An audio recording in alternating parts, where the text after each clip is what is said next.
It seems we can't open a phone without seeing the words inflation, recession, or downturn littering our news channels and social feeds. High inflation, rising interest rates, and shaky economic activity, combined with volatile markets, have all raised the probability that the U.S. economy will, in fact, slip into a major recession, according to plenty of different economists. Some stuff to back that up. In June, if you're watching the news, the consumer price index rose at an annual rate of 9.1%, which is the fastest annual rate since November of 1981. And everybody is feeling the effects of price increases on how far those paychecks go all across the country. In response to this, the Fed has been raising the short-term interest rates and selling securities to try to reduce inflation and slow all that shift in the economy. But this just increases the chance that we're going to experience a recession. As marketers, we are no stranger to this. We witnessed similar talk tracks during the Great Recession of 2008, and more recently when the entire world was turned upside down by COVID-19 in 2020. In many ways, we're still feeling what happened in 2020. And during times like these, it can be tempting for businesses to tighten the belt and trim just about every area of their budget to prepare for the worst. But data shows that cutting marketing is like the absolute worst thing a company can do. And we've got more stats on why that is coming up later in this episode. Here at Level, we've been having lots of conversations about the recession with our team members and our clients. And we wanted to bring a high-level overview to all of our podcast listeners as well. So today we're joined by our 4 Center of Excellence leads. These folks head up all the functional think tanks within Level around media, creative, data, and client partnerships. So we welcome them all and thank them for joining. And Alan, I'm going to kick it over to you to get these conversations started. All right, let's dive in first with Mike Grabino, our Creative Center of Excellence lead. Mike, welcome. Hey, good to be here, everybody. Looking forward to picking your brain. So consumers are being bombarded with negative and sometimes pretty scary messages right now. How should businesses consider making changes to their marketing messages at the moment?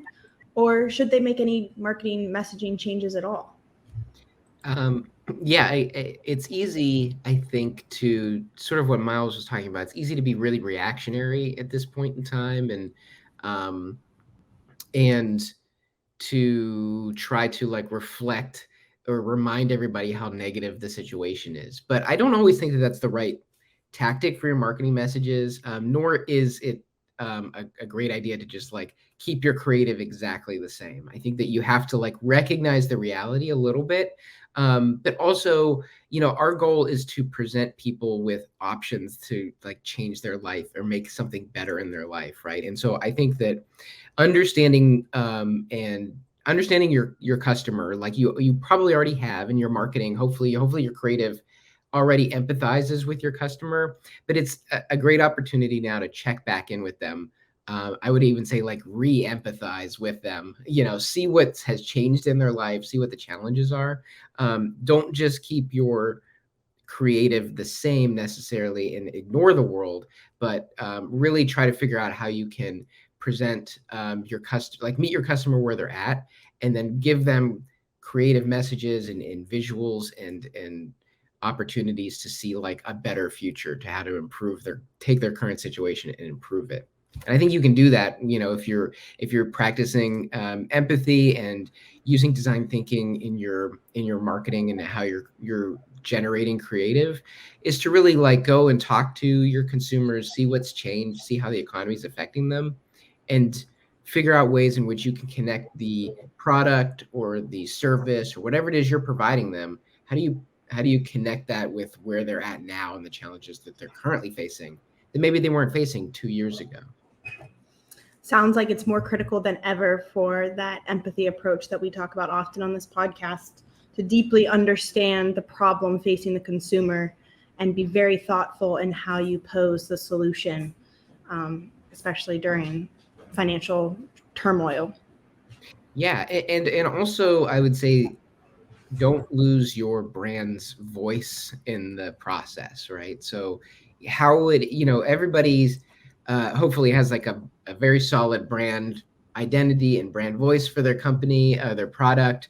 And so how would your brand voice react and meet them in this moment? So, if your brand is generally like lighthearted and funny, then there's probably ways to lift people up and make them feel good, while also meeting them and recognizing the current situation that they're in, without necessarily like tipping over into being like glib or or cynical. So it's, or if you have a very serious brand, don't lose that in the moment by being too sad or too dour or something like that, but instead, listen to your brand voice and try to figure out, if your brand was here right now and talking to you or talking to your customers about the situation and listening to them, how would your brand respond? So I think that it's about empathizing, and then also like sticking to the personification of your brand or your company. I know we're putting you on the spot here, Mike, but could you give us an example of that? I'm following you like academically. I get what you're saying, but if we had like message A pre-recession, message B in the middle of it, what would a shift like that look like? So I think you are putting me on the spot, but it's good. There are a lot of brands that I don't know. Let's take like a fast food brand, for example. If you look at them on Twitter, brands like Wendy's or Arby's, like they have a persona, right? They have a very specific point of view. And so if you're practicing empathy, you realize like, oh, people might be doing, and it's the pandemic, for example. It would be weird to not change your message to acknowledge like drive-through options or delivery options, right? But it would be very easy for you to go too far and get too cynical or too funny and talk about like, you never want to get off the couch and make them feel bad about like the things that we all have to go through in the pandemic. So it's, I think there's always opportunities where it's like, hey, our brand would react this way, and we recognize our customers are feeling in a certain way. They're looking for ways to make their paycheck go a little further. So like if I'm Wendy's and I'm thinking, okay, like I'm a fast food restaurant, so I'm typically a little bit cheaper food option for folks. Like, how do I make that into a positive thing and spin it as a way of like, yeah, you can get more for your, you can get good food here, and it's not going to break the bank, right? And you'll be able to go and get dessert somewhere afterwards or something like that. So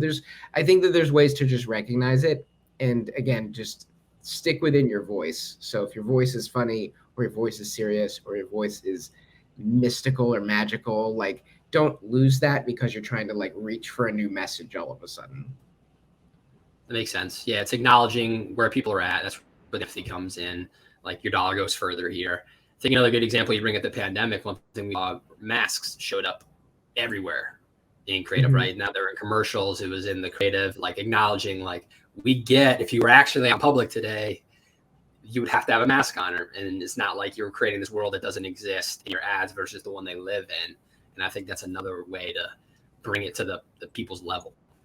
That's a good point. There were a lot of commercials I saw during it was weird to see commercials in the first 6 months of the pandemic where people weren't wearing masks, right? And there were mask mandates across the country, and nobody updated their creative. And so it was like a weird disconnect. I was like, what world are they living in? Because it's not, not my world right now. So, and I recognize that, like, and that's sort of why it's good to be nimble and to think about these kinds of things like very quickly and iteratively, right? So it's like, if situations are changing, and I mean, let's hope that we don't go through another pandemic, but now we're seeing this like recession coming, right? And so we have time now to start preparing, like, okay, how are we gonna, maybe now's not the best time to like figure out how to market this like, $100,000 golden scooter, but maybe there's a way to like figure out how we bring that message down and figure out how to pivot a little bit to be more palatable to the current economic situation. Yeah, great points, Mike. Appreciate your insights here. I'm gonna kick it over to Tim Fitzgerald now. our media center of excellence lead, because Tim, all these messages that Mike is talking about are often supported by advertising spend. So as we think about the shift in creative and shift in messaging, are there any changes that we need to consider to our overall media mix and strategy when it comes to recession? Yeah, well, this is a quick podcast, and this obviously requires a lot of nuance. So I'm just going to give a quick overview. The thing that I'll say about your marketing spend is the thing that's important to us when we report out our marketing spend to our clients, and hopefully your internal teams or your agencies view it this way too, is that your marketing spend can be immediately tied to some return, right? So if you're looking at your financials, you can should be able to directly tie your marketing spend to some return it's making for your business, right? So that's why it is still incredibly valuable to your business, because it has a direct ROI number to it. So instead of talking about like your budget specifically, what I want to do is talk to you about focus, right? In these specific situations, I would not recommend seriously cutting your budget. I would recommend focusing it in different ways. So the way we're going to talk about this is the maturity of your business. Are you a young startup, or are you an established market player within your specific vertical and within your space? And then we want to talk about how competition has been moving within your market. So I want to start out with mature businesses who are in increasingly competitive markets. Right now is a really good time to shift your focus on customer retention. Taking those marketing dollars, building really, really smart nurturing programs, using social, using video, using email, all of the channels that you can directly talk to your customers. Think about how you can add value, give them different things. Make sure that when the dust settles, that they're very happy with the way that you treated them throughout this difficult economic time. So I'd also imagine, Tim, that this also increases the ability for brand. You have a larger share of the pie, right? If other brands are worried about spend, worried about the recession, and pull their spend, as we've seen historically, suddenly you have a much larger market share at your disposal to promote continuity and brand stability. Alan, absolutely. I'd say you're reading off my notes, but my chicken scratch is impossible to read, so I don't think that's the case. But if you're a mature business in a market where the competition is decreasing because people are either pulling back or they're moving their money elsewhere, now is that time for the market dominance, right? So if it's getting competitive, that's when we really want to focus on that customer retention. But if the competition is dropping out, now is the best time to really hone in, and maybe your customer acquisition costs will be higher, but now is the time to be really dominant within that space. So go after those new customers, try to bring them in, because if people are pulling out, people are a little trepidatious about the current economic environment. Now is the time to really win in that space. Now, from there, I'll go and I'll say the one place, and if you're in this situation, I'm not the first person telling you this. Your investors are probably telling you this. If you're like a startup company in a highly competitive space, you sort of know what's going on. So I'm not really going to go into that too much. But if you are a younger company in a non-competitive space, now is the time to just stay the course, steady as it goes. Try to find those wins in those niches that you can, and deliver as much value to the new customers that you generate in the short term as you can. So the main takeaway here is, again, we would not recommend cutting your media budgets at this time, because again, it can be tied directly to value it is driving for your company. So what you should do is you should take that budget and be very intelligent about which members of your audience you're focusing on, depending on where your business sits right now and where your market is. And just to drive home Tim's point with some data, though the internet was not around in the 1920s, spoiler alert, Post was the category leader at the time in ready-to-eat cereal. However, during the Great Depression, they cut back their ad budget, and Kellogg's doubled theirs instead, and then promoted a new cereal, right? So reaching new audiences, new customers with Rice Krispies, Snap, Crackle, Pop. Kellogg's profits grew by 30%, and the company became the category leader, a position they've since maintained and dominated since then. So you have a real opportunity here that if you can even increase spend, getting much larger market share and acquiring new customers in a play of dominance. Yeah. And honestly, even if you can't increase spend, stay the course. You can change the conversation with your marketing team, your agency, whatever. When you have somebody buying your media, whether it's search, whether it is in display, CTV, the way that we used to talk about it was the optimizations that we're making, how much money do we save you, right? So for example, in a search campaign, you can negate users who are between the ages of 32 to 45, whatever. If that's not your audience, you should ask your agency, why are you spending money there, right? If you know that your audience are not avid news readers and they're more mobile gamers, why are you spending money on those news placements versus mobile games, right? You can shift the conversation from how much are we increasing performance by instead talking about it as how much money are we saving you. That's a great example of how you work to that retention you mentioned, right? You focus on where people are actively buying and go deeper there versus perhaps trying to break into one of those other segments that you're talking about negating if they're not already there. Chances are they're not going to start right now, right? So if we think about it, right, media spend, it's an auction. And so if people leave, like Alan said, does that mean less people are bidding and it should be a little bit cheaper as well, Tim? And so you get more for your money right now?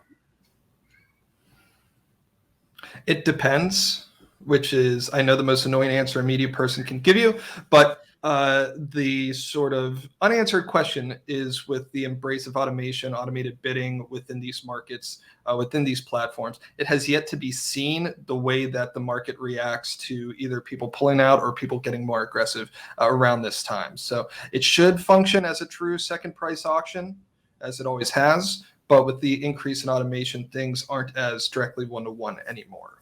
Sure. I just kind of think about it similar to the stock market, right? We're talking about recession. Money is an easy metaphor to bring in here, where when the stock market goes down, you only actually lose that money if you sell when the market's down, right? But if you continue to invest, you're actually purchasing the current stocks you're investing in they're like on sale, right? It's at a reduced rate. And then when the market comes back, then you have that increased value there. Similar lines can be drawn with your advertising spend, right? You're only going to lose that market share and that mind share if you pull out and stop, even though you're a little bit nervous. You can't let your emotions win here. Stay the course, like you said, continue to invest smartly. And then when things come back, you will have built up that equity with your customer base, and then you can reap the rewards when things turn back around. I would say essentially that's true. Yeah, I would agree with that. The only sort of caveat I'd make to be a little bit more specific is the difference between your example and what I'd say the reality is you aren't purchasing the customer, you're purchasing their attention. And if their intention isn't there, so attention and intention, hopefully my mic's good enough that it doesn't sound like I'm saying the same thing, but you can still purchase their attention and it might be cheaper, but at this point in time, their intention to buy your thing or engage with your product may be lower than you expect. So that cost decrease might not initially directly impact your bottom line, if that makes sense. Yes, I mean, that's beautiful, Tim. You just made Mike's point perfectly, right? It's why it's so critical to get that creative messaging right and deeply understand the consumer and their intent.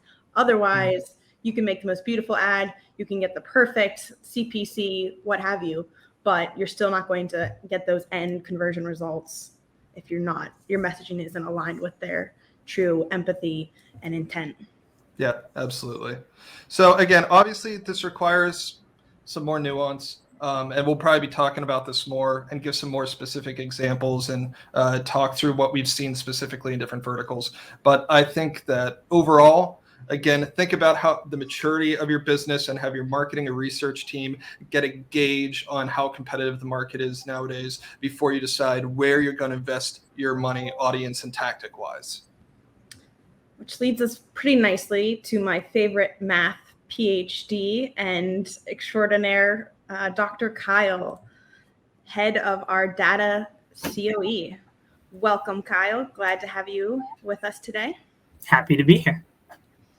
So let's just dig into it. What does the data say regarding media spend in recessions? I know that there's been quite a lot of studies on this topic. This is not the first time we've experienced a downturn. Can you share with us what historically happens to firms who invest during this time, and conversely, those that don't? Yeah, so we're all pretty familiar with the keep calm and carry on meme. So I wanna riff on that. So if I were to summarize what the data says, I would say it's keep calm, think carefully, and be agile. So let me run through each of those three and then tie them into what the data says. So the first thing, and this is true anytime you're running a business, but it actually becomes more important in any sort of crisis or stress point, is you have to be calm first.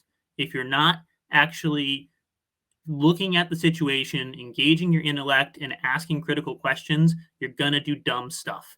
And in times of stress or crisis, whereas if you do something dumb in a normal time, it might not have serious ramifications. Here, it could have really serious ramifications. And actually, on the flip side, the data also shows very clearly there can be big opportunities in times of crisis. So you might make really bad errors, and you also might miss really big opportunities. So before you do anything else, you have to relax. You have to come into this with the mindset that I'm actually going to think and get to the second point, which is think carefully.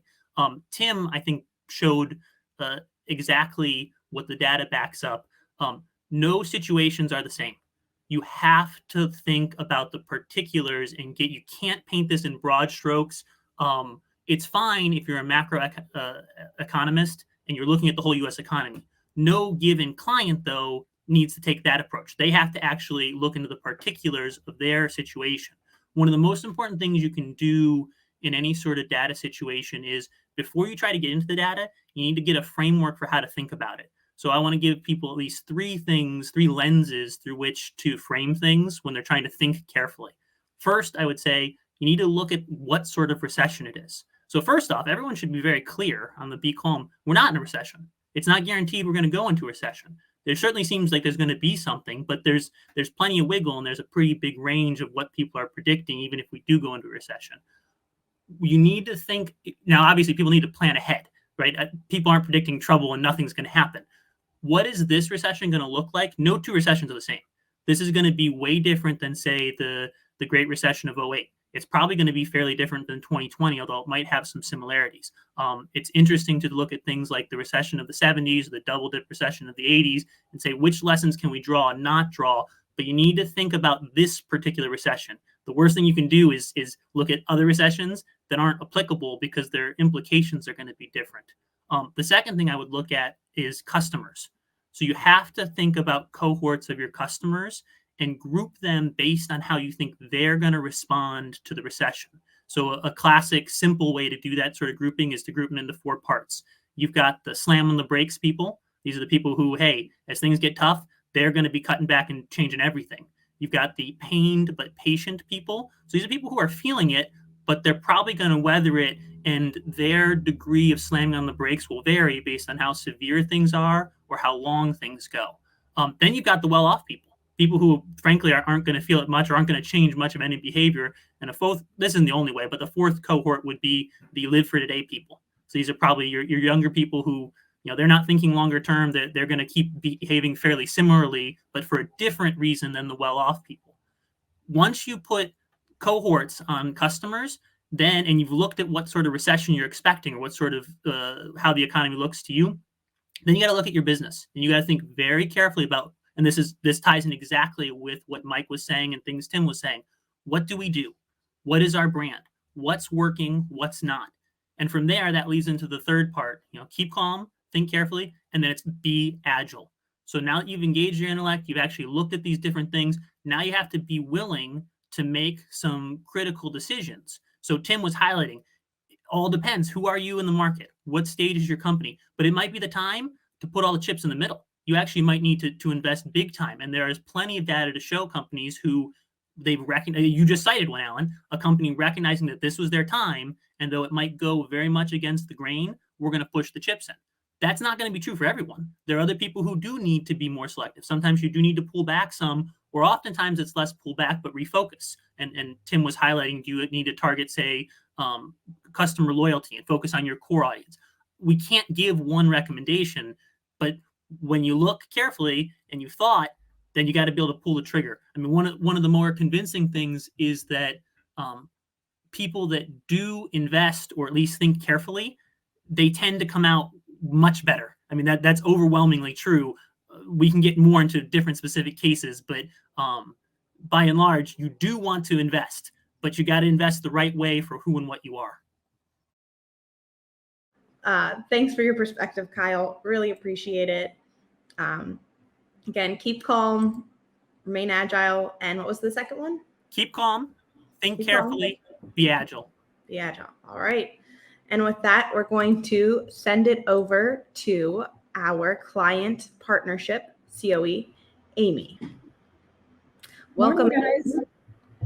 Great to have you on. So we've had quite a few voices here, quite a few lads sharing their opinion.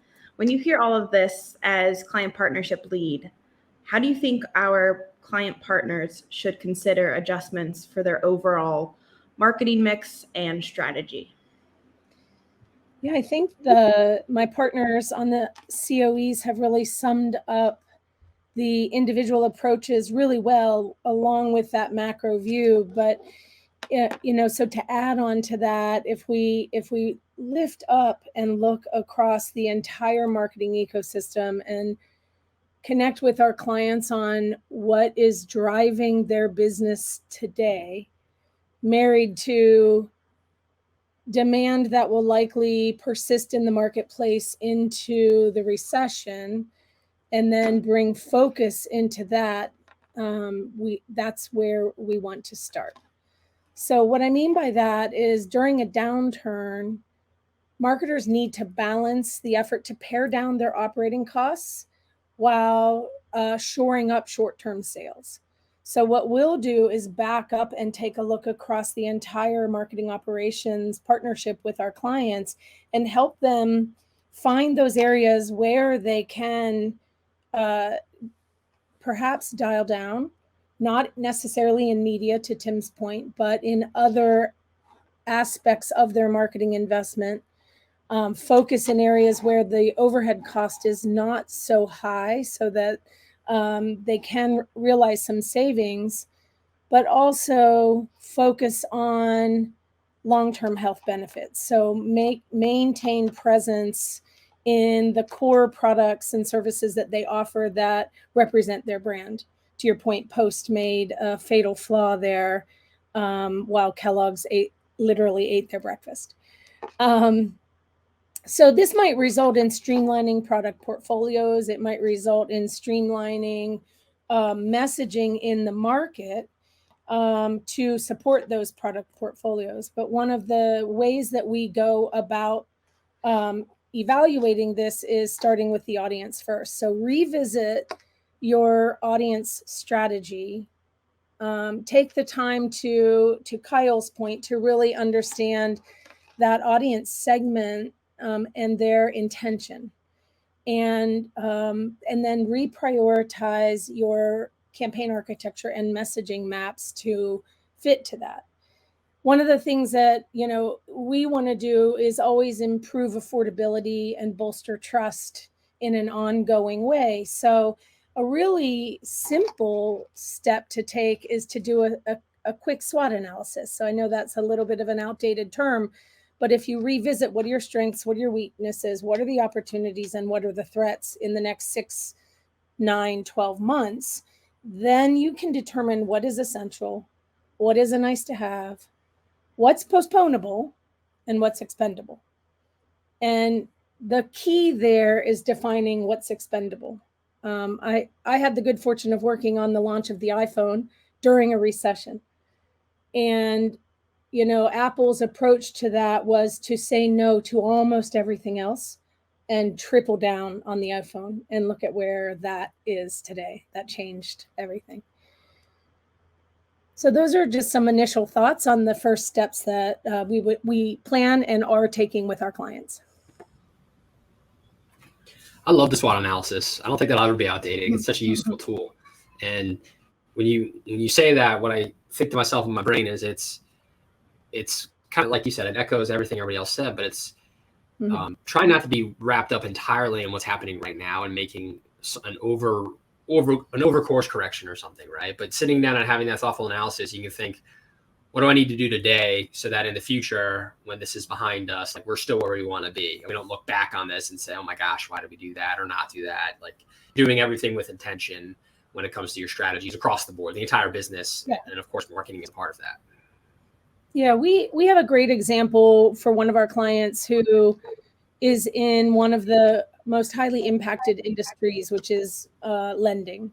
So in a rising rate environment, we needed to really reassess what their messaging strategy need to be. We started by looking at search query volume. So what are their customers searching for right now? And what could we learn from that could impact our overarching strategy?